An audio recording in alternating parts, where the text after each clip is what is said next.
یہ واقعہ بھی ضمنی طور پہ آیا تو سمجھ لیجیے حضرت عمر ایک مرتبہ اپنے بیٹے کے ساتھ فجر کی نماز پڑھ کے جا رہے ہیں، تو عبداللہ ابن عمر چھوٹے تھے، ابھی ہے تو فقیہ تھے، کم عمری میں بھی، آپ کو پتہ ہے حضرت عمر نے ان کو کہا تھا کاش تو جواب دے دیتا تو میرا سر فخر سے بلند ہو جاتا اگر تجھے پتا تھا، لمبا چوڑا وہ کھجور کے تنے کا جو واقعہ۔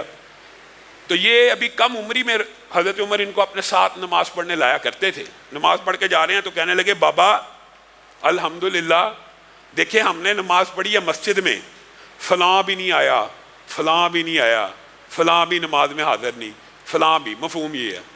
حضرت عمر کو غصہ آ گیا، کہا اس سے بہتر تھا کہ تو گھر میں بیٹھا رہتا اور مسجد میں نہ آتا۔ لوگوں کے کیڑے نکالنا شروع ہو گیا۔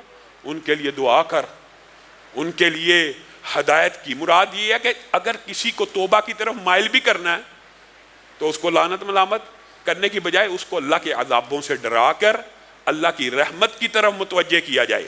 اور پھر ایک بات جو آج کے حالات کے اوپر بڑی زیادہ منطبق ہے، لوگ وظائف پوچھتے ہیں، انشاءاللہ ذکر کے باب میں وظائف بھی آپ کے سامنے رکھیں گے، لیکن وظائف پوچھتے ہیں یہ مشکل آ گئی ہے، مصیبت آ گئی ہے، غم کا شکار ہیں، پریشانی کا شکار ہیں۔ آج کل یہی سوال ہے نا، اولاد نہیں ہے، مال کی قلت ہے، کھیتی باڑی نہیں چل رہی، یعنی کاروبار نہیں چل رہا۔ بنیادی طور پر یہ ساری کی ساری جتنی معاشرے کی بیماریاں ہیں وہ ایک توبہ اور استغفار کے وظیفے کے اندر پوشیدہ ہے۔ اور یہ بات قرآن کی آیت سے بھی ثابت ہے، فَقُلْتُ اسْتَغْفِرُوا رَبَّكُمْ إِنَّهُ كَانَ غَفَّارًا يُرْسِلِ السَّمَاءَ عَلَيْكُمْ مِدْرَارًا وَيُمْدِدْكُمْ بِأَمْوَالٍ وَبَنِينَ وَيَجْعَلْ لَكُمْ جَنَّاتٍ وَيَجْعَلْ لَكُمْ أَنْهَارًا۔ چھ کی چھ علاج اس آیت مبارکہ میں اللہ رب العزت نے بیان کر دیے۔ پہلا علاج انہو کان غفارا، مراد یہ توبہ لے کے آؤ، سارے گناہ معاف۔ سارے گناہ جب معاف ہو جائیں گے تو پھر اللہ تعالیٰ آسمان سے بارشوں کو بھی نازل کرے گا، بیٹے بھی دے گا، مال بھی دے گا، گھر بھی بنائے گا، اس میں باغات بھی بنائے گا، اس میں نہریں بھی روا ہو جائیں گی، رزق حلال بھی فراہ مل جائے گا۔ حسن بصری کے پاس ایک بندہ آ گیا، آ کے کہنے لگا اولاد کوئی نہیں ہے۔ حسن بصری نے کہا استغفر اللہ پڑھا کر، استغفار کیا کر، اللہ سے توبہ کیا کر، اللہ سے معافی مانگا کر۔ دوسرا آ گیا رزق نہیں ہے، حسن بصری نے کہا استغفار کیا کر۔ تیسرا آ گیا کھیتیوں میں بارش نہیں ہوتی، کھیتیاں بارش نہیں برساتی، اس کو بھی یہی کہا۔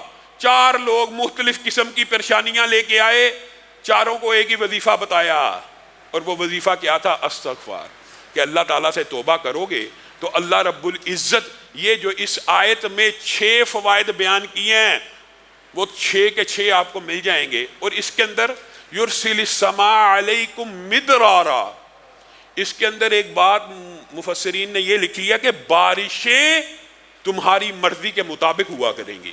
تمہاری مرضی کے مطابق؟ ہاں، استغفر اللہ کرو، جب کھیتیوں کو بارشوں کی ضرورت ہوگی بارش ہو جایا کرے گی۔ استغفار کرو، وما کان اللہ معذبہم وہم یستغفرون، حتیٰ کہ حضرت علی نے یہاں پہ ایک بڑا عجیب نکتہ بیان کیا کہ 2 چیزیں ہیں جو امت مسلمہ کو عذاب سے بچاتی ہیں، ایک کو اللہ نے اٹھا لیا، اور وہ کون ہے؟ حضرت محمد رسول اللہ۔ جب تک وہ تھے امت محمدیہ پہ عذاب نہیں تھا آ سکتا۔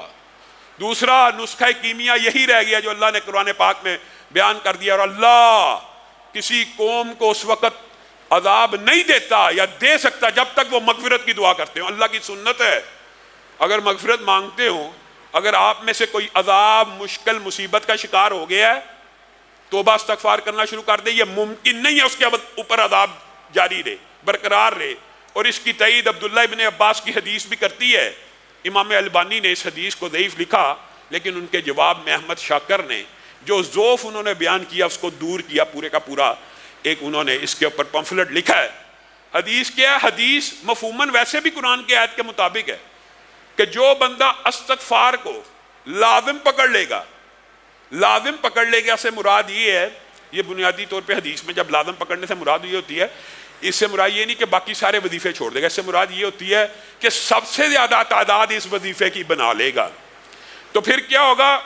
عبداللہ ابن عباس کی حدیث میں اس کے اللہ رب العزت سارے غم دور کر دے گا۔ یہ قرآن کی آیت بھی ہے، کہ اللہ تعالیٰ معاف کرنے والا ہے، جب سارے گناہ معاف ہوتے ہیں تو غم دور ہو جاتے ہیں۔ پھر کہا سارے غم اگر بندے کے دور ہو جائیں نا، وہ دنیا کا خوش قسمت انسان ہے۔ پھر دوسری بات اس حدیث میں، اس کی ساری مشکلات ختم کر دے گا۔ کیا چاہیے؟ اور غم بھی دور ہو گئے، مشکلات بھی دور ہو گئی، وَيَرْزُقْهُ مِنْ حَيْثُ لَا يَحْتَسِبُ، اور رزق وہاں سے دے گا جہاں سے وہ گمان نہیں کرتا۔ اس حدیث کے اندر یہ جو 3 باتیں بیان ہوئی ہیں، قرآن پاک کی آیات کو سامنے رکھ کے دیکھ لے۔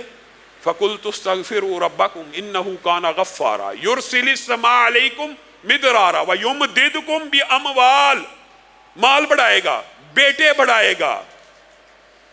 اور یہاں پہ مال اور بیٹوں کے بعد پھر اللہ تعالیٰ نے جو انہار کا ذکر کیا ہے، جو باغات کا ذکر کیا ہے، بنیادی طور پہ یہ کنایا بھی ہے کس کی طرف؟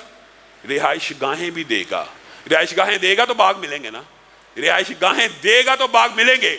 اور پھر صرف رہائش گاہیں اور باغ نہیں ملیں گے، اللہ تعالیٰ ان کو ڈیکوریٹ بھی ایسے کرے گا کہ ان کے اندر چشمے بہتے ہوں گے۔ مراد یہ جو لگژری لائف اگر تم دنیا میں بھی گزارنا چاہتے ہو تو آؤ، توبہ کرو، استغفار کو لازم پکڑو، اللہ تعالیٰ یہ تمہاری ساری جمی خواہشات کو اسی دنیا میں پورا کر کے تمہاری آنکھوں کے سامنے دکھا دے گا۔ پھر بھی میں اور آپ اگر استغفار کی طرف نہیں آتے تو ہم مجرم ہیں۔ رسول اللہ صلی اللہ علیہ وسلم ایک نشست میں 70 مرتبہ استغفار کر لیا کرتے تھے۔ آپ رسول اللہ صلی اللہ علیہ وسلم کو کیا ضرورت تھی استغفار کی؟ آپ اپنے درجات کو بلند کرنے کے